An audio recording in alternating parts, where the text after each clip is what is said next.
All right, guys, welcome back to another episode of the Forge Your Life podcast. Here with your host, Richard Fu from richardfu.com. And today, guys, I have a lot of love, I feel, right through this screen right now. There's so much love right here because I'm sitting here with Judith Costa. She's the unconditional love coach. She is a soulmate expert. And it always tingles me up whenever I get someone who comes on the show to talk about love, to talk about relationships, because this is where I started. This is how I started out in my own business, in my own life as well. And so it's always exciting for me to learn more about love because there's always things that we think we know everything, but actually we're missing. And that's what I hope Judith is here to talk about, and especially about the soulmate principles and the concepts of the soulmate. But I'm not going to tell any more secrets here. I'm going to throw it over to her. So guys, please welcome Judith to the show. Judith, good to have you on. Hi, I'm so glad to be here. Thank you. Thank you for having me. We're excited to have you on. So Judith, for the people who haven't heard about you and your work, could you share a bit more about how you got started and I guess how you got to where you're at right now? Yeah, it's a surprise even for me. If you asked me 20 years ago, or you tell me that I will be doing this interview with you talking about soulmates, I will say, no, Richard, that's impossible. And here we are talking about soulmates. And the reason why I changed my life was because I read a book about soulmates, and the concept really resonated with me. This idea that there is someone out there special for you, not one with whom you can share your love. It's someone that is going to help you to grow and to transform. And this is what happened in my life. And I do what I do because I discovered that my passion was to help others to find true love, to help them to love themselves better, and to achieve the life they want. And that's all. Beautiful, beautiful. It's exactly the same kind of mission that we were building with my first business, Romantic Missions, right? And that's all we wanted to do. And so talk us through this. I mean, like, we talk about this concept of soulmates here right now. I mean, like most people, like even myself sometimes when I was growing up, Judith was thinking that a soulmate is just one person. It's just one person, and that's the only person that we can connect with, and no one else can connect with like them to us. And then there are people who think that they get married and then they divorce, or they end up breaking up, or their soulmate passes on. I mean, like, what do you define as a soulmate, really? Because I think if it's just one person, it's not true, right? It can't just be one person. But I love. No, we have more than one soulmate. Thanks God. There's a person that does only past life regression. His name is Michael Newton, and he says that we have, or we will find in our lifetime, around 3 to 5 soulmates at least.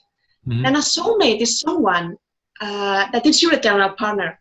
It's someone with whom you have had past lives, that can be with you in this lifetime, and for sure will be with you in the future. But it's someone that has a bond of unconditional love with you. It's kind of a soul agreement. Before we reincarnate, sometimes we decide that we are going to meet certain people. Our soul has an agenda. And we meet with our soulmates because they have certain qualities, or they can help us in certain moment of our lives to grow, to transform, to change. It's like they have the key of our heart in a certain sense. Right, I gotcha. And then so if we're going to meet 3 to 5 soulmates in our lifetime, right?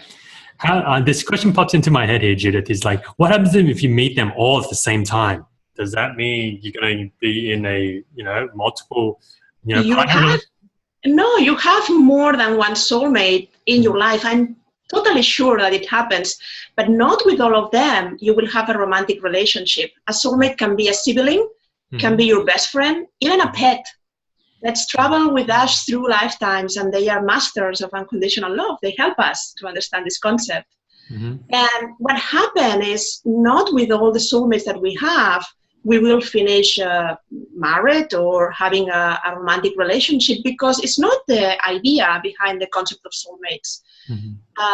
Michael Newton, the author that I mentioned before, said that there is like a primary soulmate, usually is our close bonded partner, the one that we will marry. But then we have like soulmate companions. It's not that one is more important than the other, not at all. But it's just a different category to understand that a soulmate can have different purposes in our life. It might be someone that shows up within a divine timing just to tell us or to show us or to help us with a life lesson that we need to understand. Or it can be someone that it's there because it's a family member that help us through our lifetime. I have people that register in my workshop, How to Find Your Soulmate, and they are married. They don't want to divorce. They don't want a different person. They just are interested in this kind of love, and they want to find more soulmates. And I believe that everyone can have this kind of love. I have found more than one soulmate in my life. And I think that everyone that is listening and will listen at the future can do the same. I'm not wiser or more smarter. Everyone can find soulmates. Gotcha. And so what are the different types of soulmates then for the people listening and for myself out of curiosity? Like if you have the primary soulmate is, your life partner, the person you're going to marry, the person you're going to, settle down with. I mean, what other soulmates can you have? And are there different categories in there? No, what I said, it can be a sibling. Usually your parents are not soulmates. Of course, there are exceptions, but parents are more kind of a karmic relationship. There are a lot of people that come to me because they are in a relationship or they have been in a relationship. They thought they found the one. And they are disappointed because they say, no, we got divorced or we broke up. And I say, no, soulmates can get divorced. If you don't care about the relationship, if you don't manage the relationship, if you're not present, if you really don't put all your energy, you can end the relationship. It's like any other relationship, but the beginning is just different. When you are in front of your soulmate, your heart recognizes this other person, this being. Your heart is happy to see this person again, even though your mind will be telling you, I don't know you, but you have a sense of familiarity. You feel like you have arrived home. Then it's a different sensation when it's a family member than when you are in front of the person with whom you are going to establish a relationship that maybe will last forever. When I met my husband, I entered in the room and I was the soulmate expert. In that moment, I was doing this kind of work and I didn't recognize him. But he was just looking at me and he tell himself, she is the one. I don't know when it's going to happen, how it's going to happen, but she is the one, and I'm so sure. And there was a lot of synchronicities. You have to follow the signs of the universe. The universe is going to give you all the opportunities that you need to be sure that you meet this person. And if you miss it, the encounter the first time, again. Because when I arrived to that party where we met, there was only one chair empty next to him. He had to leave early and he was still in the party. I had to arrive late and my boss sent me home early that night. Then the universe will conspire if you have interest in meet your soulmate to help you. You just have to allow the encounter to happen. Gotcha. And I love it, Judith. I love the story that you're bringing up here because it's like you didn't recognize it at the start, but like your husband at that point, husband-to-be knew it. And so tell me this, is it possible then, like what made you realize that he's actually your soulmate later on, right? Because the first time we went out together, I saw the connection then immediately. Why? Because we were talking in future tense. We were preparing our next vacation and we didn't even know each other. That was December and he is originally from India. He was going for Christmas to his country. And then the relationship started on Skype, kind of normal, but it was February when we decided to move together. It took us a week to decide to move together, to get married and to start a family. There was no doubt. It was a sense of, he's the one, she's the one. I want to do that. Wow. So it just linked up like a key opening up your heart, right? And yeah, it was so easy. Amazing. And so talk us through this. There's a question that burns up in my head right now here, Judith, is it possible, right, if is it possible that one soulmate can be blinded when they meet their soulmate? Like, Yeah. and the other person knows. Like, say, for example, in your case, right? Your husband just knows, but you didn't know, right? For a while. Usually, what you can read in a lot of books of soulmates is that there is a connection that it's there. And you can look at the other person from different corners of a room, and the sparks are there. I mean, you just see the other person, as I described in the case of my husband. Mm-hmm. But sometimes one person recognizes the connection before the other. Mm-hmm. And this person has to be patient. You cannot go and say, "Oh, you are my soulmate. I know. I have dream about you. I know that." Because the other person may be not be in the same page, Mm-hmm. and may react in a way that you don't want. Mm-hmm. Then yes, one person may take longer than the other, but if you allow the person just to understand, if you just go through the relationship like you will go through any other relationship, creating the intimacy, giving time to know each other, things will work out perfectly. Because for some people, it's very easy to recognize the connection because maybe they have seen their soulmate in their dreams. Mm-hmm. Usually, when we are doing this process of how to find your soulmate, we have signs, we have synchronicities. The universe will guide you, as I told you. And one of the ways that you can meet your soulmate before you meet in real time, Mm-hmm. here and now, is through your dreams.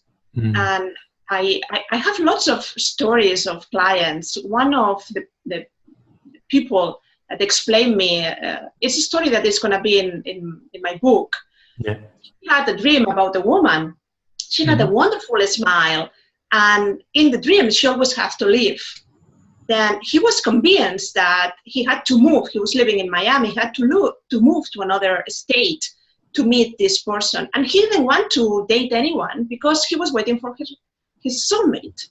Mm-hmm. And what happening ending, like his best friend invited him in a double date, and he didn't want to go. He said no, and the night, and no, and again no. Mm-hmm. But at the end, okay, he gave up. And to make happy his friend, he went to the date. Mm-hmm.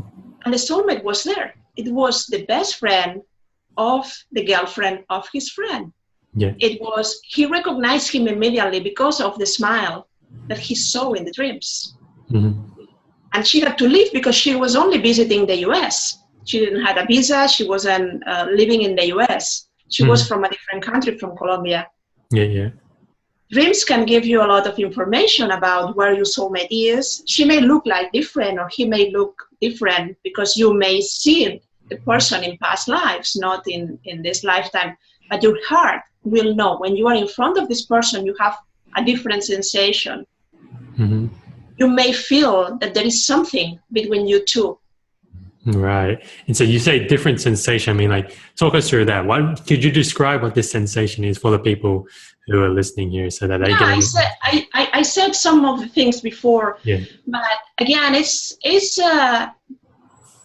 like knowing you know the person, having this sensation that you have met before, when your mind is telling you, I don't know you, this is the first time we met, but I really feel like I have arrived home. When I'm in front of you, I can be myself. I can be relaxed. Mm-hmm. It's a person that will take out the best of you, that will help you to become who you are.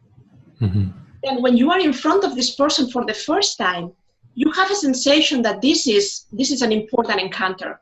Mm-hmm. Your heart is happy to see this person again. It's like applauding and saying, oh, I'm so happy that you are again in my life. I miss you. Mm-hmm. And all these things happen at an unconscious level. Maybe you just have a strange sensation, like feeling very comfortable, like relaxed. Yep. And you can just be free and just let yourself be you, right? Instead of having to put up that makeup, to dress up. Yeah, you can take out the mask and just be authentically you. And this person will acknowledge and will recognize who you are, because he or she already knows you in essence, who you are in essence. Mm-hmm. Mm-hmm. Gotcha. And then we've been talking a lot here, Judith, about what you've been terming like unconditional love, right? And I love to touch on this, on like, you know, it's easy for most people to describe as, you know, oh, it's like a mother loving a child, and, you know, Yes. What's it like at a deeper level, right? I mean, like when you go on the first date, you can't tell if that person unconditionally loves you, or can you? Yeah. No, because we learn through our relationships and the way we learn about love, we learn about conditional love. Mm-hmm. We think that if we don't behave correctly, our parents are going to stop loving us. Our teachers maybe told us that if you don't stop crying or you don't stop doing that, you are not a good girl or a good boy. Or then we think that in order to receive love, we have to stop being ourselves. Mm-hmm. And this is just the contrary of unconditional love. As you said, it's when a mother sees his child and say, I love you, no matter what. No matter what you do, if you misbehave, I still love you. I love you because I want to love you. Then unconditional love is this. It's love without conditions. I don't try to possess you. I don't try to control you. I don't try to fix you or to save you. I just want to love you the way you are. Mm. And this is like the PhD of love. It's the maximum level. And it's difficult, but this is the kind of bond that soulmates have. The reason why I teach about unconditional love is because unless you learn how to love yourself this way, it's difficult that you can offer this kind of love to others. Mm. You have to learn how to be kind and compassionate, how to stop judging yourself, how to be there for you, to support you, to encourage you, to express your needs, because then you can do the same with your partner. For me, a real relationship is when two mature individuals share the love that they already have within themselves. That's very important, because when I start teaching workshops on how to find your soulmate, I discovered that the biggest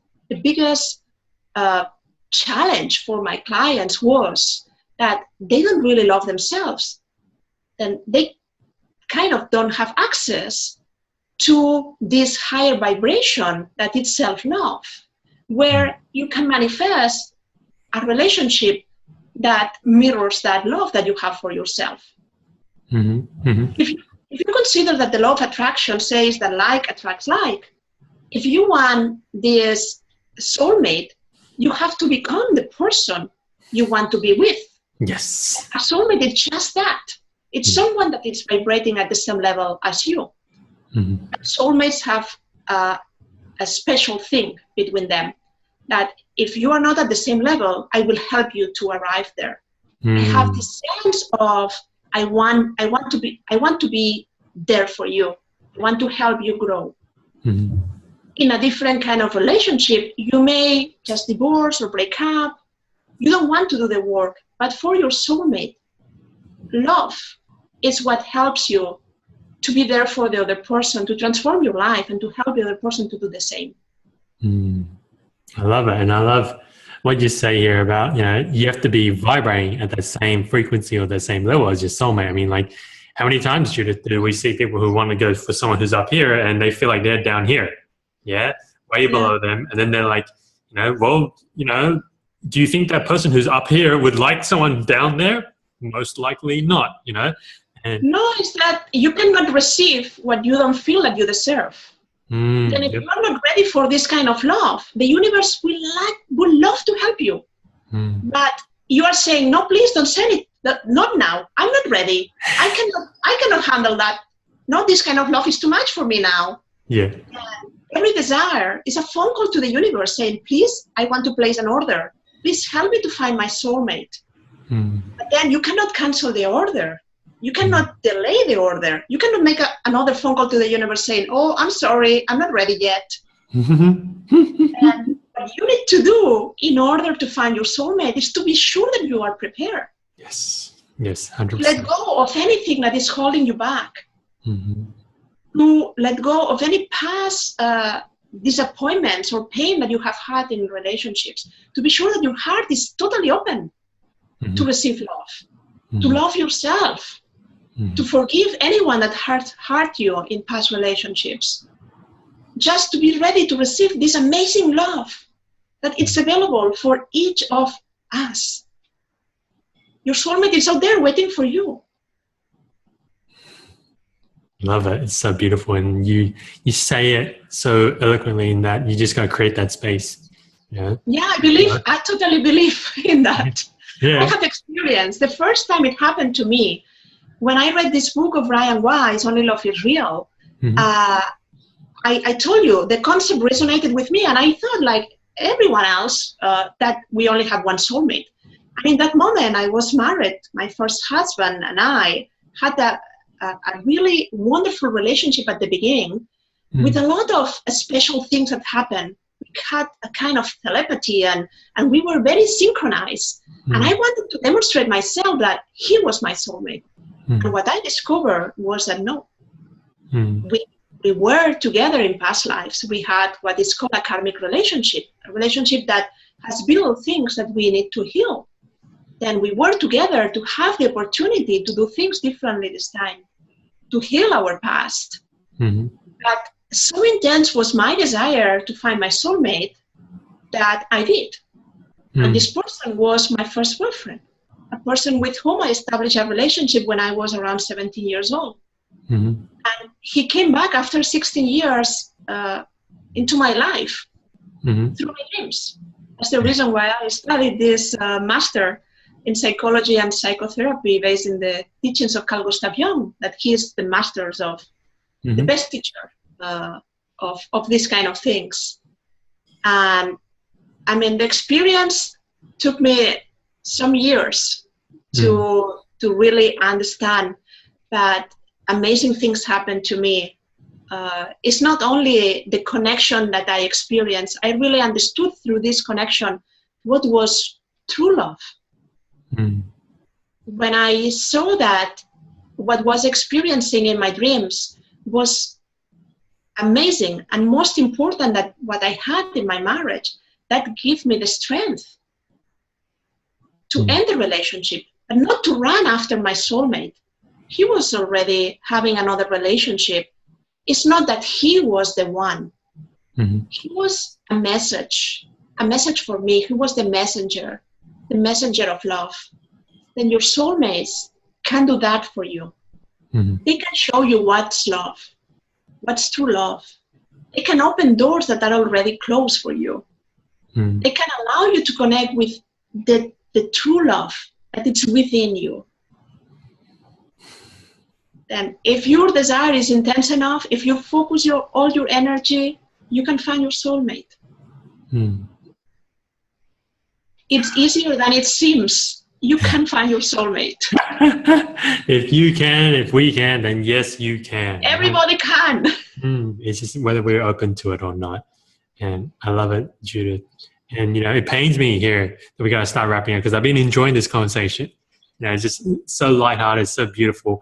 And as we start entering the quickfire round questions here, Judith, I'm going to start off with our favorite question, the signature question here we ask. Right? It's called the time travel moment. And so if you could go back, Judith, to any time in your life and speak to little Judith and give her one piece of advice that you know today, what would you tell her, and when would you go back to? I will go back to a moment where I was so confused. I didn't like my life. I was depressed. And I will tell little Judith, everything will be okay. Believe in yourself. Beautiful. Awesome. Next question I have for you, Judith, is, and I know you mentioned a few books here, but if someone who's listening to this or watching this wants to learn more about love, about soulmates, about relationships, what is the one book? If there was just one book, right, they had to read, what is that one book? That's a difficult question, because I love to read and I have lots of books to recommend. But my favorite in terms of relationships and love will be The Mastery of Love from Don Miguel Ruiz. I think that it contains, in essence, everything you need to know. Beautiful. We'll put that in the show notes. And the next question I have for you, this one I'm really excited to ask you, is this here, Judith, is what is true love? What's true love look like for you, and how would you describe it to someone? I think that true love has to be easy. And true love, let me say it in a different way. Mm-hmm. When you really love yourself, no matter what, you discover that the source of love is within you, that you can do whatever you want because your happiness, love, your attitude towards life doesn't depend on external circumstances. Love is like the power that you have to make your life whatever you want. Love is the higher vibration that you can experience. Mm-hmm. And true love is this unconditional love that we have been talking about. Mm-hmm. I would love to be considered, or I consider myself an ambassador of love, because I think that this is what we need on earth. If we really want to see a change, we have to start working on ourselves. And the way we do that, just love yourself. You don't need to do anything else. Your energy will be contagious. And if you love yourself, you will be happier and you will make the world a happy place.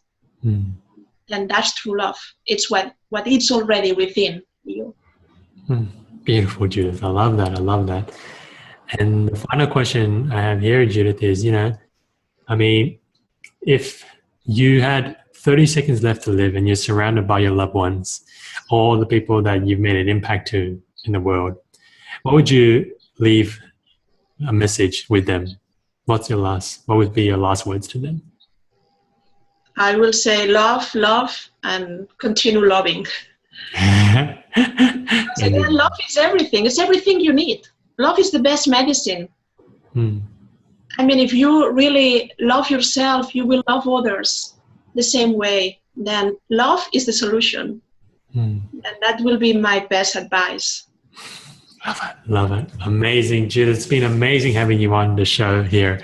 And, I'd love to know, for people who want to learn more about yourself and your work, where's the best place they should head on over to?